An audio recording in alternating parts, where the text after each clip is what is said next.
झील लक्ष्मी होता है, टंका भी तो लक्ष्मी होता है। टंका को समस्ते जत्न रे रखती, झील नामक लक्ष्मी को केवल ता बापा माँ जत्न रे रखती। झील केबे भी स्थायी नुहे, सी अस्थायी अटे।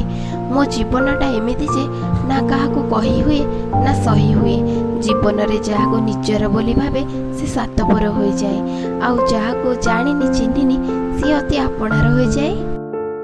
एटा सेतेबेले होइथाए जेतेबेले झीलटी बापा घर शाशु घर को आसीथाए। बाहाघर पर झीर निजस्व अधिकार कुआडे चली जाए ना निज इच्छा से कौनसी भी काम करि पारि नाही।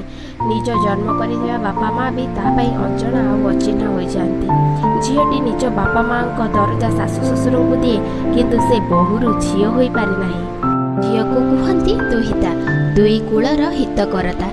से दुई कूलर हित पाई निजर जलांजलि दे दिए। झील केबे भी स्थायी नुहे। झीलरू बोहू, बोहूरू माँ, मारू जेजेमा, तापरे मशाणी। एमिति ही झीलर जीवन केबे हेले केउ मोड़ निए से निजे भी जानी पारिना।